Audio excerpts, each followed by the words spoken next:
Alright guys, I bring to you some more Extreme Rules 2014 prediction game videos. This is my simulation, my detailed prediction for the Intercontinental Championship match we're going to see this Sunday between the champion, Big E, and the challenger, Bad News Barrett. Now this is probably the Intercontinental Championship match I'm looking forward to the most in a long time. Really looking forward to this, mainly because I really want to see B&B win the IC Championship. Now, don't get me wrong, I'm a fan of Big E, but I want to see a new champion in Bad News Barrett. You know, ever since Barrett started the whole Bad News Barrett thing, where he wasn't in the ring, but he was delivering all this bad news, I was waiting for him to, you know, get back in the ring, and now he's finally back, and he's back in a pretty dominant way, where he just won this Intercontinental Championship tournament, which I was also happy about. You know, I'm glad they had a tournament this time to determine the #1 contender rather than just have Big E Langston, or, I keep forgetting that it's no longer Langston, it's just Big E, but, you know, rather than have just Big E versus somebody in a non-title match, or have like Big E team up with somebody in a tag team match, take on two other guys, and then one of the guys pins Big E, and because of that non-title pin, that person gets a title shot. Because it's been that way for a while now, for a lot of these championship matches on pay-per-views. Oftentimes, the #1 contender is #1 contender because he got a non-title victory over the champion. I find that's the case in most championship matches, or a lot of them, apart from the World Heavyweight Championship matches, where in those matches, most of the time, the #1 contender becomes number one contender because either he was a former champion, thus, you know, invoking his rematch clause, or he wins some sort of #1 contendership match. So, with this tournament, I mean, it wasn't even just a #1 contendership match. It was an entire tournament that lasted over 3 weeks. You know, the first show, you had the first round matches, and then of course the Raw after was the second round matches, and then finally the finals. So over 3 weeks, you know, people were wondering who was going to, you know, walk away with the tournament victorious, and who was going to challenge Big E for the title. I was thinking it was either going to be Cesaro or Bad News Barrett. In the very beginning, I thought it was going to be Bad News Barrett. But then, I was like, no. You know what? I think it's going to be Cesaro. I turned out to be wrong, and it turned out to be Bad News Barrett winning the tournament. And the cool thing about him winning the tournament is this wasn't just a tournament between, you know, like low-card guys. This had, you know, former world champions in the match. So, I mean, Barrett got a pretty big victory over, you know, Sheamus. Sheamus, a former world champion. Multiple times, he's been a world champion, WWE champion. Barrett beat him. And then after that, moved on to face off against RVD. And although there was, you know, distraction in that match, Barrett still beat Rob Van Dam. So another big victory for for Barrett going into his championship match. I feel the tournament was a really good thing, and I feel it brought some importance back to the championship. And, you know, speaking of the championship, or the champion, Big E, you know, I thought Big E at this point in time would be defending his championship against totally different challenges. I think I might have mentioned a while back, this might have been when Big E first won the championship or something like that. When Big E started to team up with Mark Henry, and they had some tag team matches. You know, people were calling them the world's strongest tag team. And Mark Henry was kind of, you know, on TV they would mention that Mark Henry is like Big E's mentor. You know, at that point I was like, you know, if Big E loses this championship, or actually, I thought Big E at some point, probably at WrestleMania, was going to defend the title against Mark Henry. Like Mark Henry, who was a face and is still a face.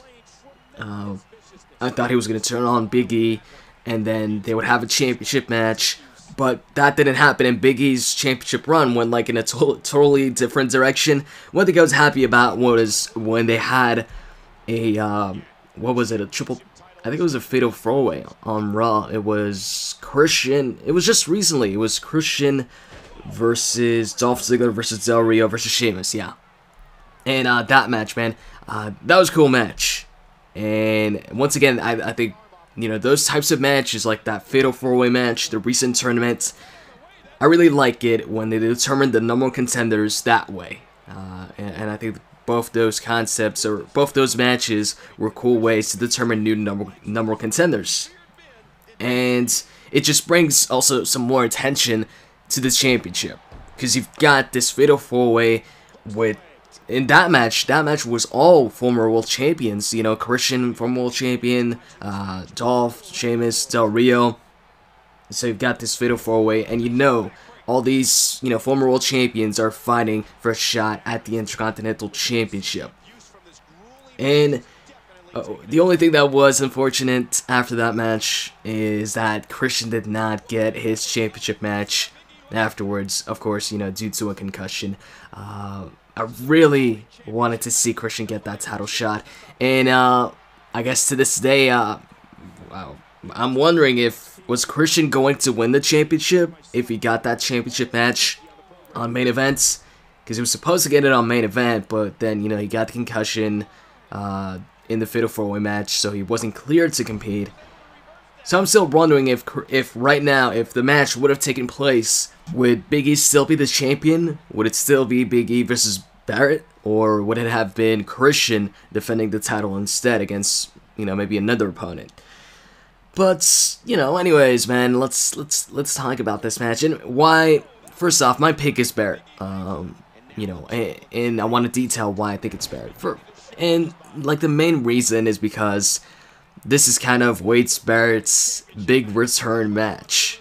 Although he's already had a bunch of matches since returning to the ring in action, you know, against Kofi Kingston, Sheamus, Rob Van Dam, and he's won all of them since returning.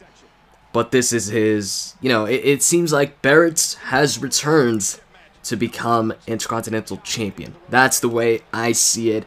And I don't think he returned and has, you know, won all these matches, went over all these superstars, big superstars, you know, beating former world champions and Sheamus, returning also Rob Van Dam, winning a tournament, which, you know, hasn't been done in a long time for the Intercontinental Championship.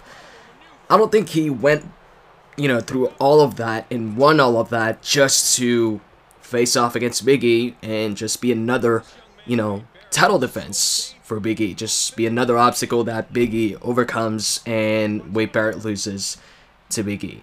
If that was the case, if Wade Barrett was just returning to lose to Big E, so Big E gets a win or a title defense, then I don't think he would have won a tournament like this. I think it would have been like, you know, a scenario we see often, like that I just mentioned a few moments ago, where, you know, Barrett returns, has an on-title match against Big E, or a tag team match, any sort of match where he gets a victory, a non-title pin over Big E, and then that would lead to a title match, and then Big E beats him, and that's it for that. Maybe they have one more rematch, and that's it. But in this case, it really seems like it's everything points to Barrett winning the championship, and Barrett is like super over right now with the crowd too. I find he always gets, you know, a good reaction every single time, and despite being a heel, Bad News Barrett gets pops. You know, the crowd cheers for Barrett. So, you know, momentum is on his side, the crowd is on his side, and, you know, this Sunday I wouldn't be surprised actually if the crowd is, because, I don't know, for some reason, like for the past couple of months, the crowd hasn't been, you know, I mean, they've been cheering Big E, but there's been also a lot of people, or maybe not that much, you know, maybe not that many, but there's been some people booing Big E, like, for example, when John Cena, Sheamus, and Big E had a 6-man tag team match against the Wyatt family a couple weeks back. The night after WrestleMania, I believe it was. The crowd was booing, Cena, Sheamus, and they were also booing Big E, although not as much as Sheamus and Cena, I'd say. There was a couple boos there, but not as much as, the Sheamus and Cena. So, yeah, I also wouldn't be surprised if the crowd is, on Barrett's side. The crowd lately has, they've been cheering the heels a lot. You've got the Wyatt family, Brave Wyatt, he gets cheered, but also, then again, it also depends on the arena. Some arenas, they'll boo the heels, cheer the faces, but I feel there's been an increase in crowds that cheer the heels. But anyways, I feel I've made my point, pretty much. I feel everything points to Barrett winning the championship this Sunday. So, I hope you guys enjoyed this video. If you did, you can click that like button. I'd really appreciate it. And with that said, I'm out, guys. See ya.